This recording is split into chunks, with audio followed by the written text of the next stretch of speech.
सो ये video public at large के पास जा सकती है। अगर आप किसी ऐसी स्थिति में हैं कि कैमरा ऑन ना कर पाएँ तो ओके, लेकिन अगर कैमरा ऑन करेंगे तो बहुत अच्छा लगेगा, क्योंकि मेरे को काफ़ी मोटिवेशन मिलेगी। तो इसलिए प्लीज़ कैमरा ऑन कर लीजिए सबसे पहले, और एक क्वेश्चन पूछना है, उसका जवाब दीजिएगा, उसके बाद आगे चलेंगे। Right, okay. तो सबसे पहला क्वेश्चन ये है गाइस, पढ़ाई कैसी चल रही है? अच्छी तो थम्स अप, बुरी तो थम्स डाउन। थम्स अप आ रहे हैं, ओके, ग्रेट। ऐसे निधि का थंब ऐसे आ रहा है कि सर कभी कभी अच्छी कभी कभी बुरी। Okay, no problem. सो देखो यार, फेस्टिव सीजन में थोड़ी सी दिक्कतें हो जाती हैं, और कंसिडरिंग जो अभी और सिचुएशंस चल रही हैं, चाहे वो कोविड की हैं या फिर और वो आपको जो डिस्ट्रैक्शंस मिल रही हैं, उसके चलते मैं समझता हूँ कि थोड़ी सी दिक्कत जो है ज़्यादा हो रही होगी। बट कोई बात नहीं कि भाई, ये आराम से जो है हम लोग जीत सकते हैं अगर हम बढ़िया से अपना संयम जो है बनाए रखें। तो आज हम इसलिए मिले हैं, आज मैं इसलिए आया हूँ आपके पास कि आपको मोटिवेट कर सकूं, और साथ साथ में आप लोगों को ऑडिटिंग का एक बहुत ही इंपॉर्टेंट ऐसे ऐसे नंबर 315 जो है रिवाइज करा सकूं। राइट, तो तैयार हैं आप लोग? जल्दी बता दीजिए, give me a thumbs up. Great, बहुत ही बढ़िया। तो अब हम लोग पढ़ने जा रहे हैं ऐसे 315, काफ़ी इंपॉर्टेंट ऐसे है, और इसमें से मुझे उम्मीद है कि आपका 5 नंबर के आसपास का एक क्वेश्चन आ जाना चाहिए ऐसे 315 में। राइट, एंड मैं उम्मीद करूंगा कि आप लोग भी इसे इसी शिद्दत से पढ़ेंगे। एक बात, it's a revisionary video, so don't expect कि हम बहुत डिटेल में जाएंगे। दूसरी बात, इस वीडियो के साथ मैं आपको एक रिकमेंडेशन और दे रहा हूं। वैसे मुझे उम्मीद है आप लोगों ने वो वीडियो देख ली होगी, बट मैं फिर भी एक बार रिकमेंड करूंगा। एक मैंने आईसीआई के स्टडी मैट का चैप्टर 4 जो है इंटरनल कंट्रोल से जो डील करता है, उसकी मैंने कंप्लीट रिवीजन वीडियो बना के अपलोड करी है। The chapter number is as per the new course, but old course वाले स्टूडेंट्स भी उसको देख सकते हैं। मैं फिर रिपीट कर देता हूँ, आईसीआई का ऑडिट का चैप्टर 4 मैंने रिवाइज करा के पहले से अपलोड कर रखा है। तो ये वीडियो देखने के बाद अगर आप वो वीडियो देख लेते हैं, बिलीव मी गाइज, आपका चैप्टर 4 एकदम परफेक्ट तैयार हो जाएगा। और चैप्टर 4 में से मुझे ऐसी उम्मीद है कि 5 से 8 नंबर के आसपास के क्वेश्चंस आपसे पूछे जा सकते हैं। 315 में से भी 5 नंबर का आ सकता है, और उसके बाद भी 4-5 नंबर के आसपास के हम लोग जो है उम्मीद लगा सकते हैं कि पूछा जा सकता है आप लोगों से पूरे चैप्टर 4 से। So please don't skip that video any how. ये वीडियो भी देखेंगे और वो वीडियो भी देखेंगे, वो 1-1.5 घंटे की वीडियो में पूरा चैप्टर कवर हो जाएगा। I hope this is clear now, come on, great, give me a thumbs up, शाबाश। चलिए जी, तो अब चलते हैं और पढ़ना शुरू करते हैं ऐसे 315। लीजिए, आपके साथ मैं स्क्रीन शेयर कर देता हूं।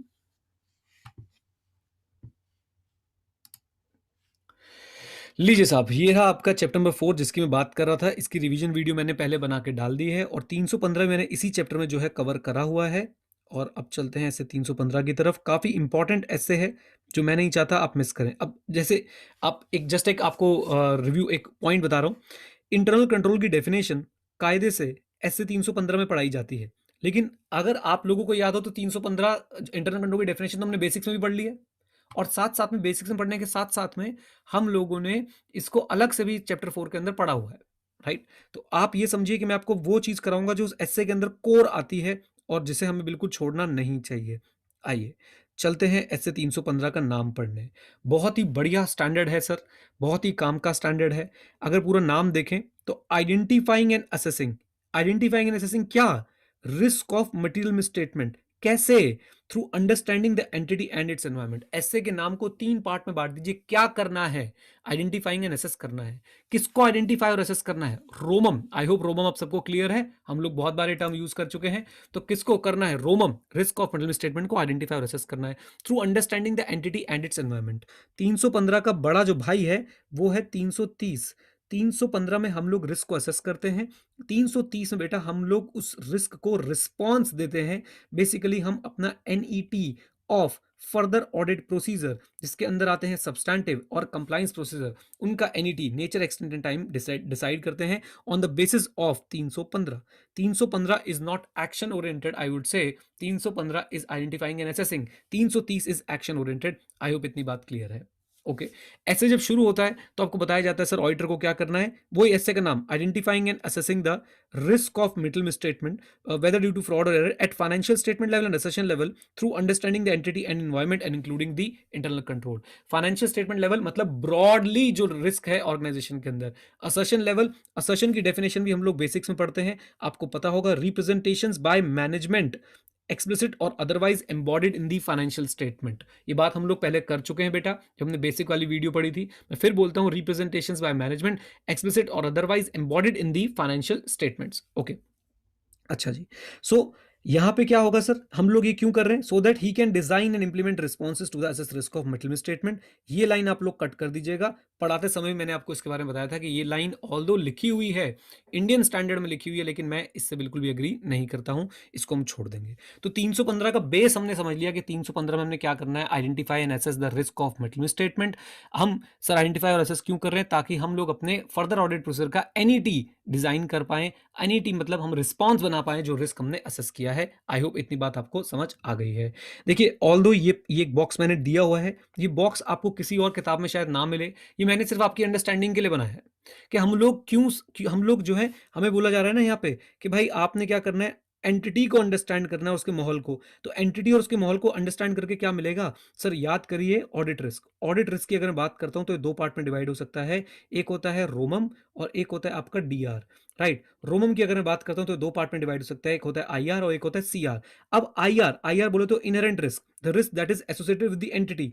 आईआर को समझने के लिए आपको एंटिटी और उसके एनवायरमेंट को समझना है। सीआर, कंट्रोल रिस्क, इसको समझने के लिए आपको इंटरनल कंट्रोल को समझना है। तो कई बार स्टूडेंट पूछते हैं कि सर हमने क्यों समझना है एंटिटी और एनवायरमेंट को, तो बहुत सिंपल है, ताकि आप लोग इनहेरेंट रिस्क को, आप कंट्रोल रिस्क को असेस कर पाए। That's why it is important to understand the entity, its environment and internal control. I hope ये बात आपको समझ आ गई है। Give me a big thumbs up, come on guys.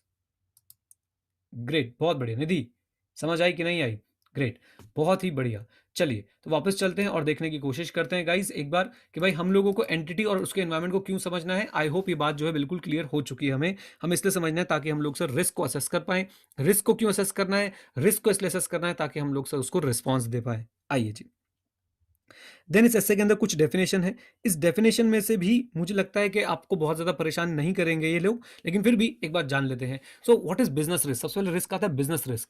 So business risk sir किसी भी condition, event, circumstance, action, in action, flow में बोलेंगे बिल्कुल हनी सिंह की तरह, condition, event, circumstance, action, in action की वजह से हो सकता है जो एंटिटी की एबिलिटी टू अचीव ऑब्जेक्टिव पे एडवर्स इफेक्ट डाले। मान लेते हैं सर आप एक ऑन्टरप्रेन्योर हैं, आप एक सर एडटेक इंडस्ट्री के ऑन्टरप्रेन्योर हैं, आपके सर कुछ ऑब्जेक्टिव हैं, लेकिन बाहर कोई ऐसी घटना घट जाती है जिससे आपकी ability to achieve your objective पे इंपैक्ट आता है, तो उस तरह के रिस्क को हम लोग बोलेंगे business risk. Simple. What is RAP? What is risk assessment procedure? Very very very simple. The procedures which are used to identify and assess the risk of material statement, financial statement level पे हो या session level पे हो, through understanding the entity, its environment and internal control, उसको sir हम लोग बोलेंगे क्या? उसको हम लोग बोलेंगे risk assessment procedure. I hope आपको ये बात जो है समझ आ गई है। तो रैप की डेफिनेशन में भी कोई दिक्कत नहीं है।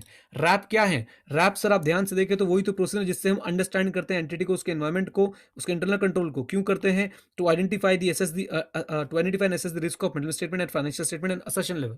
तो वही बात, ऐसे अगर नाम ही बार बार घुमा फिरा के लिखे जा रहे हैं, कोई नई बात नहीं बताई है। नाउ सिग्निफिकेंट रिस्क, इसको इंपॉर्टेंट मार्क कर लीजिए, इसको इंपॉर्टेंट मार्क कर लीजिए एग्जाम पॉइंट ऑफ व्यू से, ये आपसे जो है पूछा जा सकता है। तो सिग्निफिकेंट रिस्क क्या है? सिग्निफिकेंट रिस्क सर बहुत सिंपल है, ऐसा risk which require special audit consideration. आगे ऐसे में हम इसके 6 एग्जाम्पल भी पढ़ेंगे जो बहुत ज्यादा इंपॉर्टेंट है आपके एग्जाम पॉइंट ऑफ व्यू से, तो प्लीज उसको बिल्कुल भी स्किप मत कीजिएगा। अभी के लिए सिर्फ डेफिनेशन, डेफिनेशन भी इंपॉर्टेंट है। मैं आपको बता दूं कि पुराने टाइम पे ये क्वेश्चन जो है कंपलसरी क्वेश्चन के तौर पे दे दिया जाता था। क्वेश्चन नंबर 1 जब कंपलसरी होता था हमारा, जो डिस्क्रिप्टिव पेपर्स आते थे, तो वहां पे पूछा गया था what do you mean by significant risk, give some examples of significant risk. So we are going to cover this, don't worry at all. अभी के लिए सिर्फ इतना समझिए कि सिग्निफिकेंट रिस्क वो रिस्क है जिसपे स्पेशल ऑडिट कंसिडरेशन चाहिए होती है। Now material weakness, not so important, but फिर भी एग्जाम में आज की डेट में सर डेफिनेशन के फॉर्म में पूछ लें या कुछ ट्रू फॉल्स एमसीक्यू के फॉर्म में पूछ लें, तो हम इसको भी कवर करके चल रहे हैं। मटेरियल वीकनेस बेसिकली वीकनेस है किसमें? आईसी में। इसका मटेरियल इफेक्ट हो सकता है फाइनेंशियल स्टेटमेंट में। याद रखिएगा, auditor is concern with the IC which is having impact on the financial reporting. Auditor overall IC से कंसर्न नहीं होता है, ये बात आपने याद रखनी है।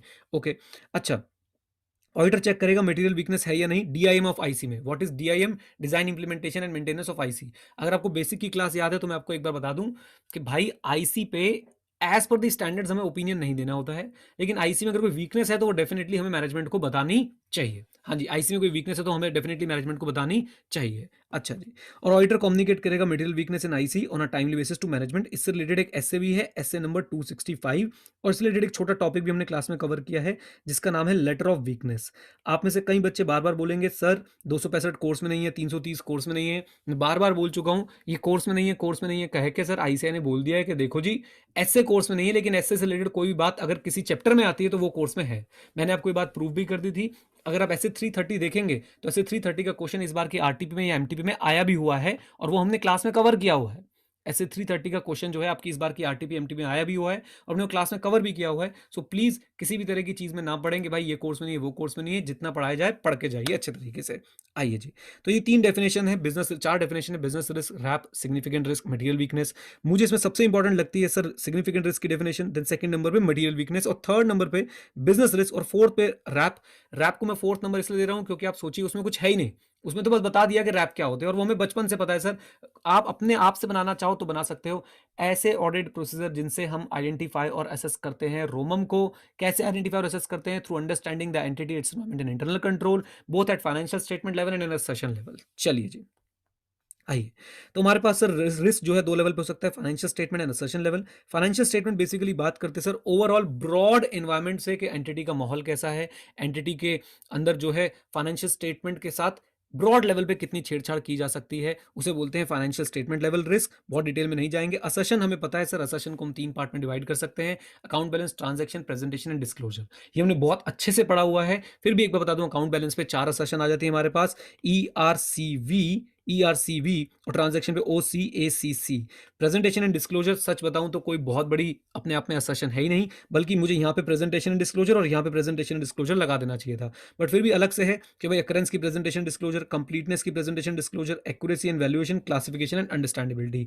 मैं ये अज्यूम कर रहा हूं कि आप लोगों ने बेसिक क्लास अटेंड करी है और हमने उसमें बहुत अच्छे से इसको कवर किया हुआ है, राइट। अच्छा, अभी तक अगर हम मुझसे पूछे सर एग्जाम के लिए बताओ सर क्या आने वाला है, तो भाई सिग्निफिकेंट रिस्क की डेफिनेशन याद रखना, बाकी कॉन्सेप्चुअल अंडरस्टैंडिंग अभी तक बहुत जरूरी थी। अब चलते हैं आगे। Now this is the topic जिसको मैं बोलूंगा सर 5 स्टार है, 5 स्टार है, ट्रिपल ए है और त्रिवेदी है। ये आएगा बच्चों एग्जाम में, ये डायरेक्ट क्वेश्चन आएगा एग्जाम में। ये आपसे बोलेंगे कि बताओ जी रिस्क असेसमेंट प्रोसीजर करने के लिए आप कौन कौन से और प्रोसीजर जो यूज कर सकते हैं। रिस्क असेसमेंट प्रोसीजर करने के लिए आप कौन कौन से प्रोसीजर जो है यूज कर सकते हैं। This is the most important topic जो अभी तक हम पढ़ने जा रहे हैं।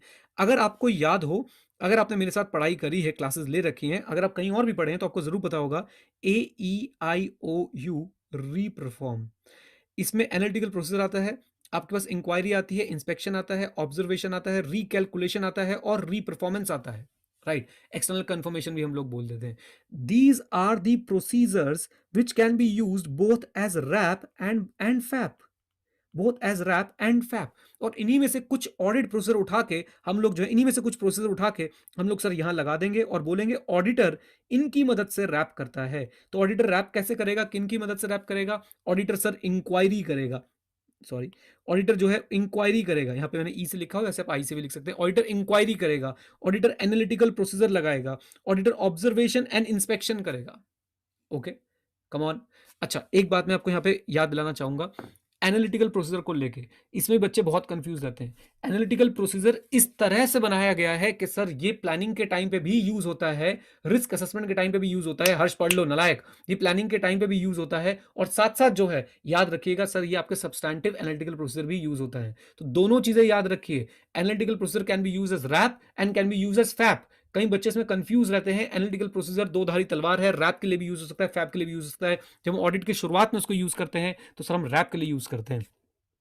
एक क्विक एग्जांपल मैं आपको देता हूं। आप ये सोचिए कि सर इलेक्ट्रिसिटी कंजम्पशन और प्रोडक्शन, आप किसी इस तरह के बिजनेस में है जहां पे आपकी प्रोडक्शन इलेक्ट्रिसिटी कंजम्पशन से रिलेटेड है, यानी जितनी ज्यादा प्रोडक्शन उतनी ज्यादा इलेक्ट्रिसिटी कंजम्पशन, राइट। तो इस बार आप देख रहे हैं कि प्रोडक्शन ज्यादा हुई है लेकिन इलेक्ट्रिसिटी का बिल कम आया हुआ है, तो आपको शुरू में लगे भाई यहां पे गलती होने के चांसेस है। Now you are using it as a what, RAP. Okay तो याद रखिए एनालिटिकल प्रोसीजर जो है आपका रैप की तरह भी यूज हो सकता है और फैप की तरह भी यूज हो सकता है।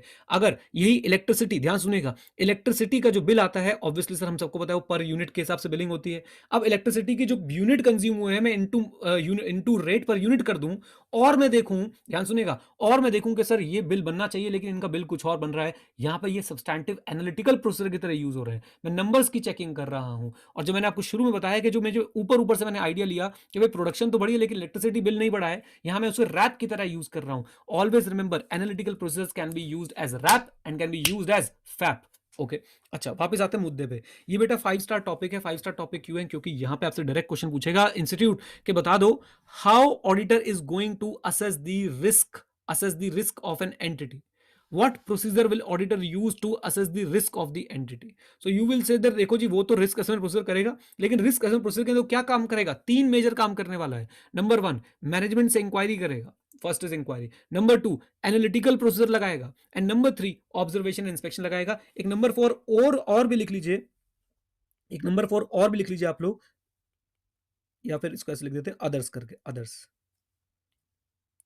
अदर्स अब अदर्स में क्या होगा? जो ऑडिटर को नॉलेज मिली है, जो ऑडिटर को नॉलेज मिली है अदर एंगेजमेंट्स में, हो सकता है ऑडिटर कोई और भी एंगेजमेंट कर रहा हो एंटिटी के साथ, तो वहां पे जो उसको नॉलेज मिली है, या फिर प्रीवियस ऑडिट में जो नॉलेज मिली है, प्रीवियस ऑडिट में जो नॉलेज मिली है, या फिर आपको प्रिलिमिनरी एंगेजमेंट एक्टिविटी करते समय। अब ये प्रिलिमिनरी एंगेजमेंट एक्टिविटी क्या होती है? ऐसे 220 याद कीजिए, ऐसे 220 याद कीजिए, हमने वहां पे पढ़ा हुआ है कि जब आप ऑडिट एक्सेप्ट करते हैं तो आपको देखना चाहिए भाई मैनेजमेंट की इंटीग्रिटी सही है या नहीं। मैनेजमेंट हम एक्सेप्ट करने से पहले ऐसे 220 में आप जाके देखेंगे, वहां पे आपको 4 बातें पढ़ाई है मैंने कि भाई हम मैनेजमेंट की इंटीग्रिटी हम चेक करेंगे, टीसीडब्ल्यूजी की इंटीग्रिटी हम लोग चेक करेंगे। तो यहाँ पे जो आपको नॉलेज मिली है उससे भी हम लोग क्या कर सकते हैं? रिस्क असेसमेंट कर सकते हैं। ये प्लीज आप लोग लिख लीजिए।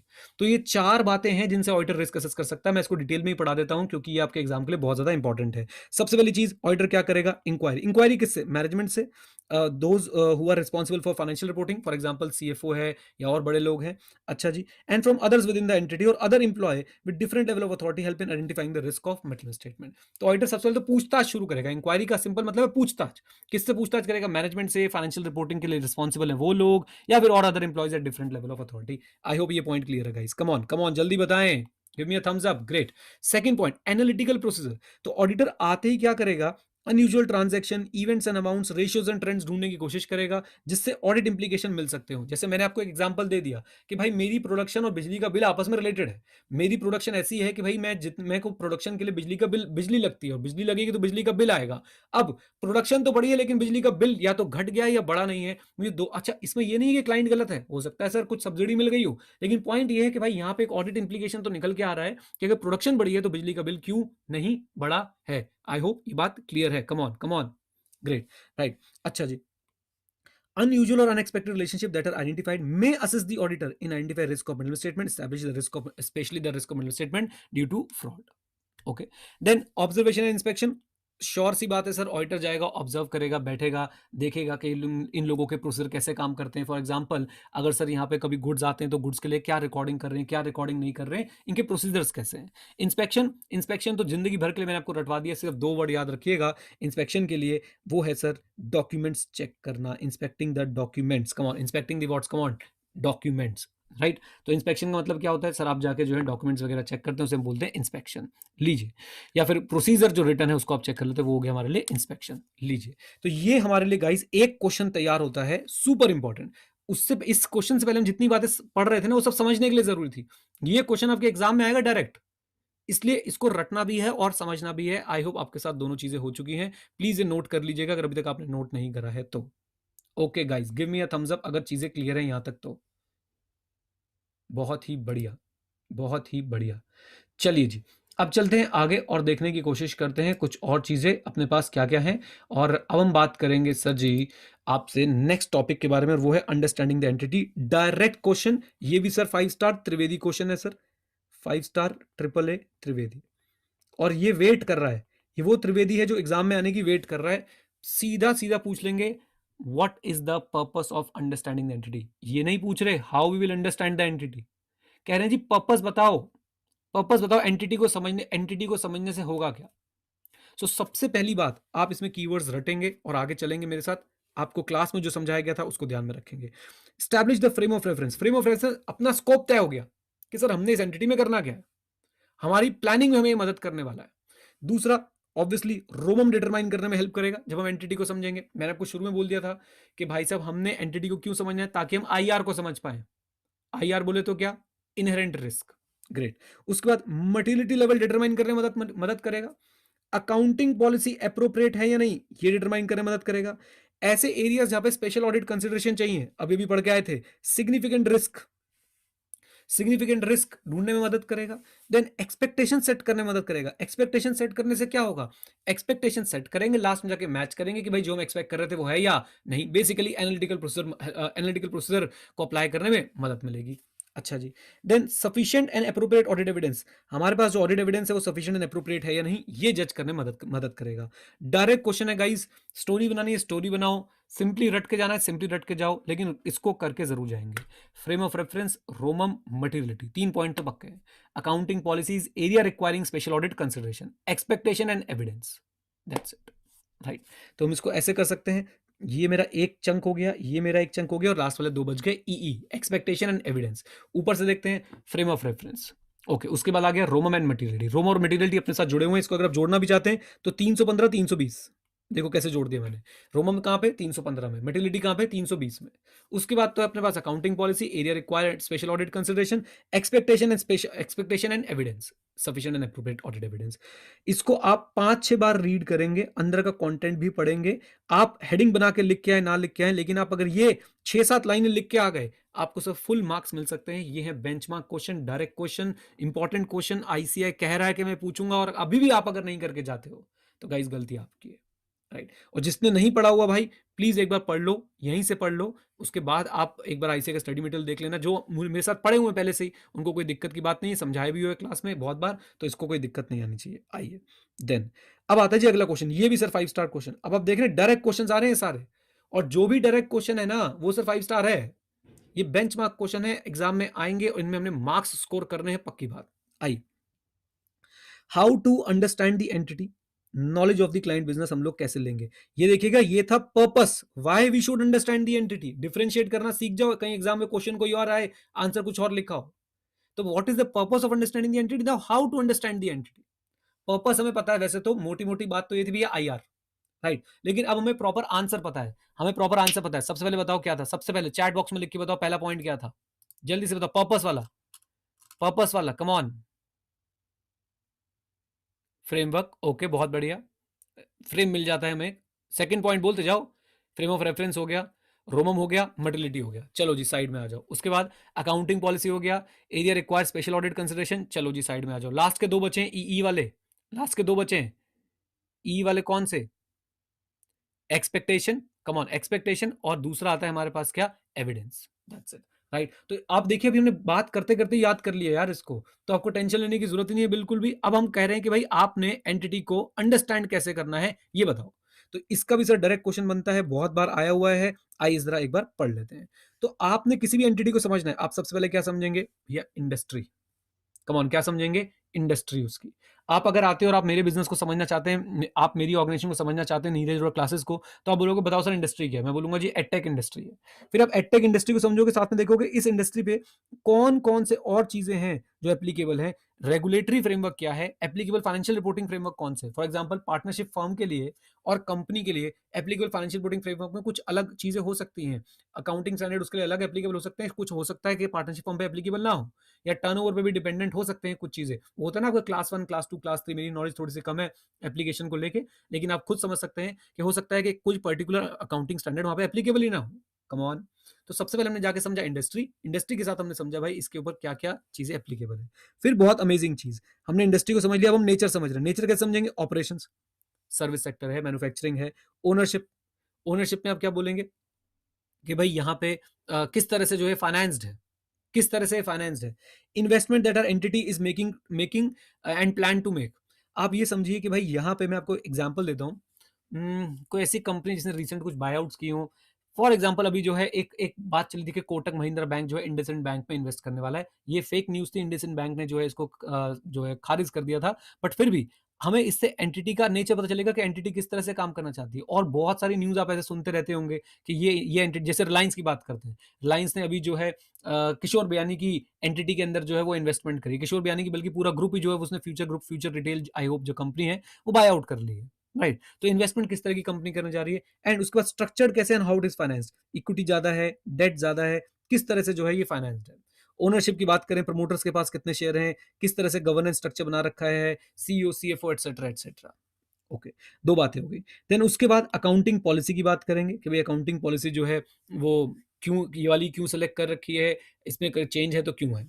अच्छा, objective strategy those related to business risk, यानी कि अभी बात हो रही है स्ट्रेटेजिक मैनेजमेंट की कि एंटिटी की ऑब्जेक्टिव क्या है, स्ट्रेटेजी क्या है, और बिजनेस रिस्क क्या क्या है, और बिजनेस रिस्क एंटिटी बचने के लिए क्या प्लान बनाती है, एंड फाइनली एंटिटी अपनी फाइनेंशियल परफॉर्मेंस को कैसे मेजर करती है। गाइज, इन क्वेश्चंस पे अगर मैं टाइम लगा रहा हूं तो मैं बहुत सोच समझ के टाइम लगा रहा हूं। मैं चाहता हूं कि आप ये पढ़ के जाएं, छोड़ के ना जाएं किसी भी हाल में। राइट, तो आप एंटिटी को कैसे समझेंगे? स्टेप 1 इंडस्ट्री समझेंगे, स्टेप 2 नेचर, नेचर में क्या समझोगे, ओनरशिप समझोगे, ऑपरेशन समझोगे, उसके बाद उसकी इन्वेस्टमेंट समझोगे, और साथ साथ में कैसे स्ट्रक्चर्ड है, कैसे फाइनेंस्ड है, then accounting policy, then objective strategy, business risk, and finally the financial performance. Done, दोनों क्वेश्चन याद रहेंगे। आ जाओ जी। देन उसके बाद मैंने आपको बोला था कि आगे क्वेश्चन आएगा risk that require special audit consideration. तो ऐसे रिस्क को बेटा हम लोग क्या बोलते हैं? सिग्निफिकेंट रिस्क बोलते हैं। इसके एग्जांपल्स दे रखे हैं, याद रखिएगा। और सर ये एज इट इज आपसे एग्जाम में पूछे जाएंगे। नीडलेस टू से ये भी सर ट्रिपल ए क्वेश्चन है, 5 स्टार त्रिवेदी। आप बोलोगे सर सारे ही ऐसे, हाँ बेटा, जो बेंचमार्क है ना वो तो बेंचमार्क है ही, वो तो आपके लिए लड्डू होना चाहिए कि भाई ये तो आईसीआई पूछ ले, अच्छी बात है। सबसे सीधा पूछा जाएगा what do you mean by significant risk, give some examples of significant risk. तो आप पहले बताएंगे सिग्निफिकेंट रिस्क बोले तो significant risk is the risk that require special, बोल लो वहीं बैठे बैठे बोल लो, that require special audit consideration. Okay, now these are the example of significant risk, मैंने पहले ही आपके लिए मार्क कर दिए हैं। फ्रॉड का रिस्क अगर है, इट्स अ सिग्निफिकेंट रिस्क। कोई डेवलपमेंट का रिस्क है, डेवलपमेंट किस तरह की, कोई अकाउंटिंग, इकोनॉमिक या अदर डेवलपमेंट हुई है। राइट, अब जैसे कि पेंडेमिक, पेंडेमिक की अगर मैं बात करूं तो सर आपको क्या लगता है, it was a significant development or not? Come on, it was a significant development or not? Yes, right. उसके बाद बिजनेस करने का अगर तरीका बदल रहा है, कोई अकाउंटिंग बदल रही है, कोई इकोनॉमिक्स बदल रही है, तो एक सिग्निफिकेंट डेवलपमेंट में आ जाएगा। कॉम्प्लेक्सिटी ऑफ द ट्रांजेक्शन, एक सिंपल ट्रेडर है और एक बंदा सर फॉरेक्स में डील करता है। ऑब्वियसली ट्रेडर की ट्रांजेक्शन सिंपल है, फॉरेक्स में डील करने वाले की ट्रांजेक्शन कैसे होने वाली है, कॉम्प्लेक्स होने वाली है। अच्छा जी, रिलेटेड पार्टीज, रिलेटेड पार्टी हमेशा बेटा कहां पे काउंट होंगी? सिग्निफिकेंट रिस्क में। अगर आपको इनहेरेंट लिमिटेशंस ऑफ ऑडिटिंग याद है, उसका लास्ट पॉइंट याद है अगर अदर्स, तो रिलेटेड पार्टी एक ऐसी जगह है जहां पे सर इनहेरेंट लिमिटेशंस का क्वांटम या इनहेरेंट लिमिटेशंस जो है वो बढ़ जाती हैं। ओके, अच्छा जी। देन डिग्री ऑफ सब्जेक्टिविटी, याद रखिए जहां सब्जेक्टिविटी है वहां पे रिस्क ज्यादा है। सब्जेक्टिविटी मतलब जहां पे एस्टिमेशन चल रहा है वहां पे रिस्क ज्यादा है। जहां पे सर्टेनिटी है, जहां पे बिना प्रोविजन के काम हो रहा है, जहां पे sir point by point accurately आप लोग चीजें रिकॉर्ड कर सकते हैं, वहां पे रिस्क क्या होने वाला है? कम। लेकिन जहां पे सब्जेक्टिविटी आ गई, यानी जहां पे आपको छूट मिली हुई है कि भैया जाओ आप प्रोविजन बना लो प्रीवियस एक्सपीरियंस के बेसिस पे, इंडस्ट्री के बेसिस पे, तो वहां पे सब्जेक्टिविटी है और वहां पे सिग्निफिकेंट रिस्क रहेगा। And then unusual transaction, unusual transaction को नॉन रूटीन ट्रांजैक्शन भी बोल सकते हैं। और नॉन रूटीन ट्रांजैक्शन वो जो सर, या अनयूजुअल ट्रांजैक्शन वो जो अपने साइज की वजह से या अपने नेचर की वजह से अनयूजुअल है। साइज की वजह से जनरली सर कंपनी जो है, ट्रांजैक्शन कंपनी की जो डील चलती है वो 500 रुपए से लेकर 1500 रुपए तक की ट्रांजैक्शन ज्यादा ज्यादा आ रही थी सेल में, अचानक से एकदम से सर एक ट्रांजैक्शन 10 लाख की आ गई। Now this is unusual transaction because of the size. Right, then कोई अगर किसी कंपनी ने किसी कंपनी को एक्वायर किया है, किसी कंपनी ने किसी कंपनी को एक्वायर किया है, ऑब्वियसली वो साइज की वजह से भी और नेचर की वजह से भी एक क्या है? अनयूजुअल ट्रांजैक्शन है, नॉन रूटीन ट्रांजैक्शन है। आई होप आप लोग ये बात याद रखेंगे। Okay, great. लीजिए sir, so identifying significant risk often relate to significant non routine transaction or judgmental matters. So non routine transaction वो है जो साइज और नेचर की वजह से जो है इनफ्रिक्वेंटली मतलब ऐसा नहीं बार बार होती है, वो कभी कभार होती है। राइट, कभी कभार होती है, तो या तो साइज और नेचर की वजह से, एंड दे अकर व्हाट? इनफ्रिक्वेंटली। अब वो सेल मैं बता रहा हूँ 500 से 1500 तक की होती थी, अचानक से 10 लाख की सेल दिखाई दे रही है एक दिन पे, तो भाई वो इनफ्रिक्वेंटली हर दिन 10 लाख की सेल नहीं होती है। Is that clear? ऐसी कंपनी को एक्वायर, क्या आप हर रोज कंपनी को एक्वायर करती है कोई कंपनी? नहीं सर, शायद सालों में एक बार होती हो या साल में एक बार हो जाती हो। अच्छा जी, जजमेंटल मैटर्स वो हैं जहां पे सर आपको एस्टिमेट्स बनाने पड़ते हैं। कम ऑन, क्या बनाने पड़ते हैं? एस्टिमेट्स बनाने पड़ते हैं, और मेजरमेंट अनसर्टेनिटी है। ये गाइज आप लोग प्लीज इसको पढ़ के जाइएगा और अच्छे से करके जाइएगा। अच्छा, एक गुड न्यूज मैं आपको दे दूं, जो बेसिक्स की क्लासेस हमने करी थी बिल्कुल डिटेल वाली, उसके सारे पीडीएफ नोट्स आपको मिले हैं कि नहीं मिले अभी? वो मैं एडी 91 लाइव कोर्स में ही लगवा रहा हूँ, आप वहां से उसे डाउनलोड कर सकते हैं। जो बच्चे कुछ एग्जांपल्स वगैरह के लिए बोल रहे थे, तो आप वहां से उसे डाउनलोड कर सकते हैं, ताकि कोई दिक्कत ही ना आए आपको किसी भी तरीके की। लीजिए, तो ये क्वेश्चन याद हो गया गाइस, कम ऑन। 3 क्वेश्चन अभी तक हमने जो बेंचमार्क क्वेश्चन कर लिए, और याद रखिएगा इसमें से एक ना एक जरूर मिलेगा आपको एग्जाम में। और जब एग्जाम में ये क्वेश्चन आए और अगर आप नहीं लिख पाए तो गलती आपकी है, क्योंकि इंस्टीट्यूट ये क्वेश्चन बार बार पूछ चुका है, बार बार। ओके, चलिए जी, अब आते हैं IT related risk, another contender of the question paper. ये एक बार शायद आया हुआ है, और सर ये मैं बोलूंगा कि वेटिंग लिस्ट में बैठा हुआ है, इसके रिजर्वेशन नहीं हो पाया है, ये वेटिंग लिस्ट में है सर। और ये जिस दिन आएगा बच्चे कहेंगे सर ऑटोमेटेड एनवायरमेंट से क्वेश्चन आया था, ईआईएस से क्वेश्चन आया था, लेकिन मैं आपको बता दूं सर ये 315 का क्वेश्चन है, 315 का डायरेक्ट क्वेश्चन है सर ये, कि आईटी रिलेटेड रिस्क क्या होते हैं। अगर आप लोग क्लास में पढ़े हुए हैं तो आप बता दीजिए यहाँ पे मैंने कौन से एक्टर का एग्जाम्पल लिया था, जल्दी से बता दो, जल्दी से बता दो, चैट बॉक्स में बता दो। यस, शाहरुख खान का एग्जाम्पल लिया था। अब वो मैं नहीं दिखाऊंगा भाई शाहरुख खान वाला एग्जाम्पल, क्योंकि वो पब्लिक एट लार्ज जो है नाराज हो जाती है कि भाई शाहरुख खान को कैसे बोल दिया, ऑफेंड हो जाएंगे, तो इसलिए सबसे पहली बात, जैसे फराह खान आपको याद होगी, शाहरुख खान को सबसे बड़ी दिक्कत क्या थी सर, वो ऐसे सिस्टम्स पर रिलाय कर रहा था जो या तो इनएक्यूरेट डेटा को प्रोसेस कर रहे थे या प्रोसेसिंग ही गलत कर रहे थे। दोनों में फर्क है, इनएक्यूरेट डेटा यानी इनपुट गलत था, फिर प्रोसेसिंग गलत थी, तो दो बातें अलग हैं। इनएक्यूरेट डेटा को प्रोसेस कर रहे थे या प्रोसेसिंग ही गलत कर रहे थे, सबसे पहली चीज तो ये थी। डन। उसके बाद हमारे पास यहाँ चार्ट भी है, स्टोरी नहीं बताऊंगा, लेकिन हाँ, तो पहला पॉइंट तो हो गया, ऐसे सिस्टम और प्रोग्राम पर रिलाई करना जो इनएक्यूरेट प्रोसेसिंग कर रहे थे या इनएक्यूरेट डेटा को प्रोसेस कर रहे थे। दोनों में फर्क समझ आता है आपको? Come on. इनपुट गलत है तो भाई साहब इनएक्यूरेट डेटा है, प्रोसेस इनपुट सही है लेकिन प्रोसेसिंग गलत हो रही है, आंसर गलत आ रहा है आपका, तो आपकी इनएक्यूरेट प्रोसेसिंग है। ओके, देन और क्या प्रॉब्लम हो सकती है आईटी की वजह से? आईटी की वजह से सर आपके डेटा को एक्सेस किया जा सकता है डिस्ट्रक्शन के लिए। बहुत सारे वायरसेस के बारे में आपने सुना होगा, रैनसमवेयर आजकल बहुत सारे आते हैं, वो आपके कंप्यूटर में आ जाते हैं और आपके डेटा को एक्सेस कर लेते हैं, राइट। या फिर अनऑथराइज नॉन एग्जिस्टेंट ट्रांजेक्शन को राइट कर सकते हैं, रिकॉर्ड कर सकते हैं, यानी जो चीजें एग्जिस्ट ही नहीं करती थी वो चीजें जो है यहाँ पे आप कर सकते हैं।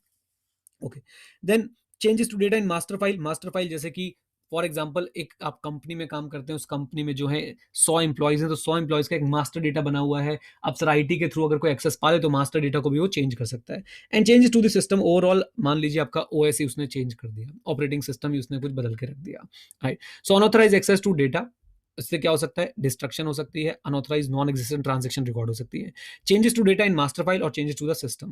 देन उसके बाद आईटी से सेग्रीगेशन ऑफ ड्यूटी खराब हो सकती है, और सेग्रीगेशन ऑफ ड्यूटी आईसी का एक बहुत इंपॉर्टेंट प्रिंसिपल होता है, और आईटी से सेग्रीगेशन ऑफ ड्यूटी खराब हो सकती है, क्योंकि आईटी की वजह से you may get the privileges which are beyond necessary, यानी जिसकी जरूरत नहीं है वो भी जो है आपको मिल सकता है। Then failure to make necessary changes to the system, हो सकता है, गाइस ध्यान सुनिएगा, हो सकता है कि आपने अपना सिस्टम अपडेट ही नहीं किया, आपने अपना सॉफ्टवेयर जो है अपडेट ही नहीं किया, आईटी को अपडेट ही नहीं किया, और इस वजह से भी सर आपके आईसी जो है बेकार हो सकते हैं।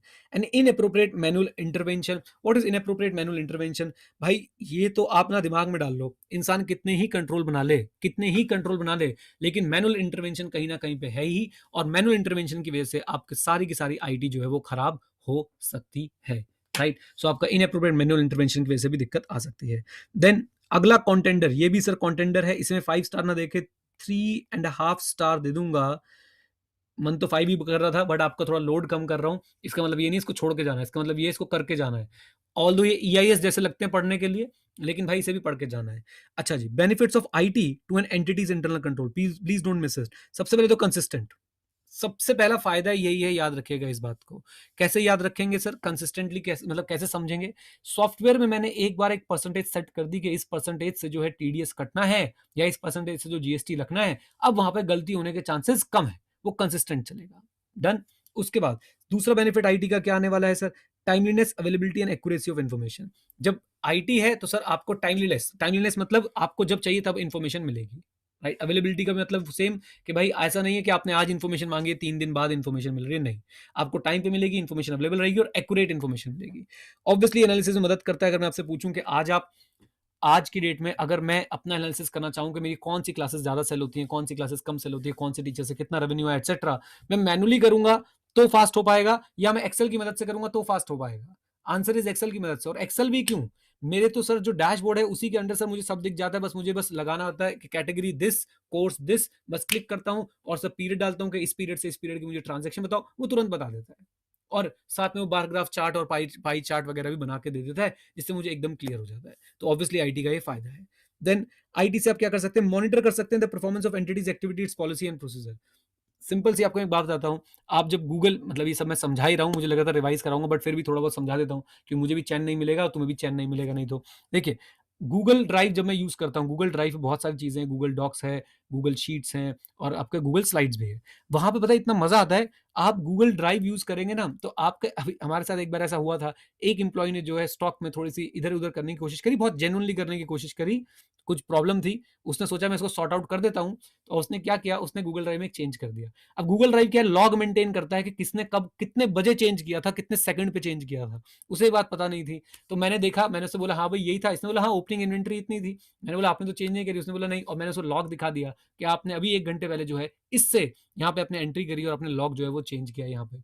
तो उसके बाद उसे पता चल गया कि भाई गूगल ड्राइव में मैं कुछ भी चेंज करता हूँ उसका क्या बनता रहता है, एक लॉग बनता रहता है। अब आप इसको ये समझने की बात पड़ी है कि it enhances the ability to monitor the performance of the entities, activity and policy and procedure. अब आप ये सोचिए, मैनुअली होता शायद रब करके वो लिख देता, राइट, या किसी भी तरह से उसे ठीक करके कुछ भी करके वो लिख देता, लेकिन यहाँ पे आप लोग जो है आसानी से मॉनिटर कर सकते हैं आईटी की वजह से। देन उसके बाद सर आपका कंट्रोल्स को सरकम कंट्रोल्स ओवर या कंट्रोल्स को ओवरराइड किया जाएगा, इसके रिस्क को जो है कम कर सकते हैं। And yes, segregation of duty जो है वो बढ़ाई जा सकती है आईटी से। जैसे कि मैं आपको अपनी बात बताता हूँ, हमारा जो बहुत एक हमारा एक पूरा डेटाबेस है, उस डेटाबेस को कोई सिर्फ देख सकता है, कोई उसको एडिट भी कर सकता है, कोई स्टूडेंट को ऐड कर सकता है, कोई स्टूडेंट को डिलीट कर सकता है। तो हमने अलग अलग रिस्पॉन्सिबिलिटी, अलग अलग अथॉरिटीज, अलग अलग प्रिविलेजेस जो है दे रखे हैं, and this is possible because of what, IT only, right. So ये मैंने आपको समझाने की भी कोशिश करी गाइज। डायरेक्ट क्वेश्चन बनता है इस पे भी, benefit of IT to an entities IC, people will think that it is from EIS और it is from automated environment, but let me tell you once again, it is from, come on, it is from SA 315। I hope आपको ये बात समझ आ गई है। Great. अब documenting the risk तो सर कुछ नहीं है, ये मैं टॉपिक आपके लिए छोड़ रहा हूँ, डॉक्यूमेंटेशन हमेशा मैं बोलता हूँ आपको आप पढ़ेंगे। अब एक जनरल गाइडेंस दे रहा हूँ कि आपने इसके साथ क्या पढ़ लेना चाहिए जो आपको मजा आ जाएगा। तो सबसे पहले गाइज आप लोगों को क्लास में कंपोनेंट्स ऑफ इंटरनल कंट्रोल के बारे में कुछ बताया गया था, मुझे अच्छी तरह याद है, बताया गया था, मैंने कुछ वीडियोस भी दिए। सो कुल मिला के there are 5 components of internal control. The first question is, what are the 5 components of internal control? The very first question which ICAI can ask for 4 marks is, please, what are the 5 components of internal control? तो याद रखिएगा, पहला है जी control environment, दूसरा है entities rap, तीसरा है information system, चौथा है कंट्रोल एक्टिविटीज और पांचवा आता है मॉनिटरिंग ऑफ कंट्रोल। पहले तो 5 कंपोनेंट्स के नाम ही याद होने चाहिए क्योंकि डायरेक्ट क्वेश्चन इसी में से पूछ लेंगे लोग। आई होप ये बात क्लियर है, जल्दी बताइए, come on. So what are the 5 components, इसमें डायरेक्ट क्वेश्चन बनता है 5 कंपोनेंट के नाम बता दो, तो कंट्रोल एनवायरनमेंट है, एंटिटीज रैप है, इंफॉर्मेशन सिस्टम है, कंट्रोल एक्टिविटीज है और आपकी मॉनिटरिंग ऑफ कंट्रोल है। इसकी मैंने आपको शायद 5 में से 3 या 4 की वीडियोस बना के दी है, प्रॉपर डिटेल्ड वीडियोस दी है। Come on, give me a thumbs up अगर आपको मिली है क्लास में तो, और नहीं मिली तो पापी तुमने देखी क्यों नहीं है। सब बच्चे ऐसे बैठे हैं सर ये वीडियोस कब आई हैं। 100% है बेटा, 100% है। सोहिनी ने बोल दिया हाँ, हर्ष ने बोल दिया हाँ, ग्रेट, चलो ठीक है, जिसने भी देख ली वेरी गुड, जिसने नहीं देखी भाई प्लीज देख लो, बड़ी मेहनत लगी थी वो वीडियो बनाने में, प्लीज देख के जाएं। अब इसमें से मैं रैंकिंग दे रहा हूं आपको, कैसे पढ़ना है आपने, ध्यान से देखिएगा। सबसे पहले तो भाई एंटिटीज रैप, 4 नंबर का डायरेक्ट क्वेश्चन है, 4 नंबर का डायरेक्ट क्वेश्चन है एंटिटीज रैप के ऊपर। ओके, एंटिटी अपने रिस्क को कैसे असेस करती है। उसके बाद मैं बोलूंगा सर आपके लिए आता है ये वाला कंट्रोल एनवायरनमेंट। ये तो मैंने 100% आपको उसकी वीडियो दे रखी है कंट्रोल एनवायरनमेंट की, बल्कि इसको 1 भी कर सकते हैं, उसको 2 भी कर सकते हैं, दोनों को ही 1 आप कर सकते हैं, राइट। अच्छा जी, तो ये दोनों आपने जरूर जरूर जरूर पढ़ने हैं। उसके बाद आप इन तीनों की रैंकिंग समझ लीजिए एक ही साथ है, और इनको भी जरूर जरूर जरूर पढ़ के जाइएगा। ये सर आ सकते हैं एग्जाम में, स्टैंड अलोन क्वेश्चन भी पूछा जा सकता है। देखिए ये क्वेश्चन आपके एग्जाम का ही है। The auditor shall obtain an understanding of the major activities that the entity uses to monitor internal control over financial reporting, explain. तो कहते हैं जी ऑडिटर को अंडरस्टैंड करनी चाहिए, shall obtain understanding of the major activities that entity use to monitor the IC. तो monitor the IC आगे मतलब आपको sir monitoring of internal control वाला जो पार्ट है वो लिख के आना है, राइट। सो प्लीज इसको मिस मत करिएगा। ये आपको मैंने वीडियोस दे रखे हैं, जितनी भी दे रखी हैं, 2-3 जितनी भी करा रखी हैं, घनश्याम भी बता रहे हैं, केतन भी बता रहे हैं, जो भी दे रखे हैं वो करिएगा और आगे बढ़िएगा, इसको मत छोड़िएगा। अच्छा, अभी इसके बाद तुरंत आपको चैप्टर 4 वाली रिवीजन वीडियो देखनी चाहिए मेरे हिसाब से। ये जब आप पढ़ लेंगे उसके बाद आपको और क्या क्या चीजें हैं जो चैप्टर 4 वाले रिवीजन वीडियो से पहले कर लेना चाहिए, मैं आपको बताने की कोशिश करता हूं। ओके, इंटरनल कंट्रोल से रिलेटेड और क्या क्या चीजें हैं मैं आपको बता देता हूं। शुरू से देखते हैं ऐसे 315 इंटरनल कंट्रोल वाले चैप्टर को। तो जब आप ये पढ़ लेंगे बेटा, उसके बाद आप सबसे पहले एक बार के लिए इंटरनल कंट्रोल पढ़िएगा। इंटरनल कंट्रोल की डेफिनेशन, उसकी लिमिटेशंस, ये लीजिए। इंटरनल कंट्रोल की डेफिनेशन, उसके ऑब्जेक्टिव, उसके controls relevant to the audit, ये भी एक बार आप रीड आउट कर सकते हैं। एंड कंपोनेंट्स ऑफ आईसी जो मैं आपको बता रहा था यहाँ पे, ये पढ़ लीजिएगा, आपका सर ऐसे 315 कंप्लीट हो जाएगा। और इनहेरेंट लिमिटेशन, चाहे ओल्ड कोर्स है चाहे न्यू कोर्स है, प्लीज यही वाली इनहेरेंट लिमिटेशंस पढ़िएगा आप, और कोई इनहेरेंट लिमिटेशंस मत पढ़िएगा, राइट। इसकी मैंने आपको वीडियो दी है, यही पढ़ा है बल्कि मैंने क्लास में आप लोगों को। ओके, फिर आपका मान सकते हैं कि आईसी कंप्लीट हो गया। उसके बाद चैप्टर 4 की रिवीजन वीडियो देख लीजिएगा एक बार, आपकी गेम बनती हुई नजर आएगी। And guys let me repeat, chapter 4 से मुझे उम्मीद है 5 से 8 बोलने का भी मन कर रहा है, 10 बोलने का भी मन कर रहा है, आप 10 लगा के चलो। 5 से 10 नंबर का पेपर सर आपका चैप्टर 4 से आना है, तो हमें क्यों मिस करना है सर इसको, किसी भी हाल में हम इसको मिस नहीं करेंगे। और इसमें ऑडिट रिस्क बहुत इंपॉर्टेंट है, इंटरनल कंट्रोल बहुत इंपॉर्टेंट है, 315, 330, 265, ये सारे ही इंपॉर्टेंट टॉपिक्स सर इसके अंदर छुपे हुए हैं। ओके, फिर से बोल दूं, ये दोनों, ये आपको लग सकता है आईसी ने डिलीट कर दिया, बट मैंने आपको बताया था कि इसमें से आपका क्वेश्चन आ सकता है, आया हुआ है बल्कि। अच्छा, एक दोस्त मुझसे बोल रहे हैं सर ऐसे 240 कवर करा दो, ऐसे 240 दोस्त कवर करा चुका हूं मैं। जैसे चैप्टर 4 की रिवीजन वीडियो है, वैसे ही हमने चैप्टर नंबर 5 की भी कंप्लीट रिवीजन वीडियो बना के अपलोड कर दी है, उसमें आपका एसए 240 भी कवर्ड है। आई होप ये बात क्लियर है। कम ऑन गाइस, डन, लीजिए। तो अब ऑडिट में मेरे को लगता है हमने काफी तैयारी कर ली है यार। ऑडिट में आपको मैंने 6-7 चैप्टर की रिवीजन वीडियो दे दी है, काफी सारे एसेज दे दिए हैं, बार बार पेपर का मैं स्ट्रक्चर बताता रहता हूं, तो टेंशन मत लीजिए। और अगर आपको लग रहा है, अगर आपको टेंशन हो रही है कि सर मैं जो पढ़ रहा हूं वो याद नहीं रहता, it's normal, it's okay. Problem तब होगी जब सर आप पढ़ रहे हो और आप कह रहे हो मुझे सब कुछ याद हो रहा है, तब आप आइंस्टाइन के भतीजे लग रहे हो, वो गलत है। अगर आपको ऐसा लगता है कि सर मैं पढ़ रहा हूं और मुझे याद नहीं रह रहा, it's totally okay, don't worry at all.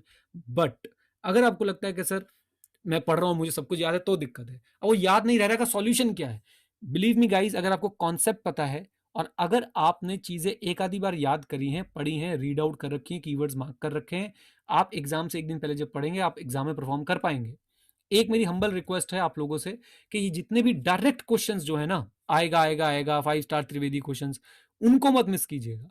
उनके कीवर्ड्स तो बहुत भयंकर तरीके से याद होने चाहिए। जैसे आज की बात करें हम लोग, तो purpose of understanding the entity बहुत अच्छी तरह आना चाहिए, how to understand the entity ये बहुत अच्छी तरह से आना चाहिए। देन उसके बाद हमने पढ़ा कंपोनेंट्स ऑफ आईसी, ये कम से कम 5 कंपोनेंट्स के नाम तो बहुत अच्छी तरह याद होने चाहिए। उसके बाद हमने पढ़ा, एक क्वेश्चन में और पढ़ा था, सिग्निफिकेंट रिस्क के एग्जांपल्स, ये बहुत अच्छी तरह से आना चाहिए। आईटी रिलेटेड रिस्क क्या है, आईटी के बेनिफिट्स क्या हैं। आप ये सोचिए डायरेक्ट क्वेश्चन है, एक ही एसए में से इतने सारे डायरेक्ट क्वेश्चंस, सो स्किप करना बिल्कुल भी नहीं बनता है। इन क्वेश्चंस पे तो पूरी पूरी मेहनत होनी चाहिए।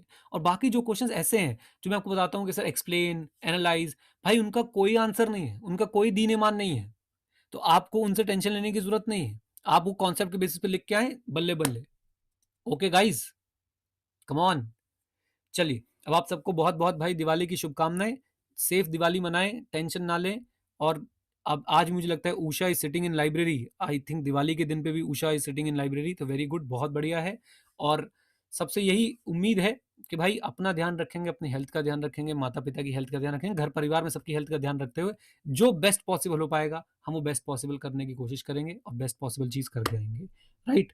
चलिए, इसी तरह से सर मैं कोशिश करूंगा, अब देखता हूं और क्या कर रहा हूं। ऑडिट में मुझे लगता है ऑडिट में काफी कुछ हो गया, एसएम में कुछ करा जाए, स्ट्रैटेजिक मैनेजमेंट का एक चैप्टर और उठा लिया जाए। 2 चैप्टर की रिवीजन वीडियो पहले से बन चुकी है, तीसरे चैप्टर की भी कोशिश करेंगे कि भाई एक और चैप्टर भी करा दूं आपको, ताकि आप लोगों के लिए वो भी आसान हो जाए, आप आसानी से ईआईएस पे ज्यादा फोकस कर पाए, एसएम के 3 चैप्टर मेरे साथ रिवाइज कर लें, राइट गाइस।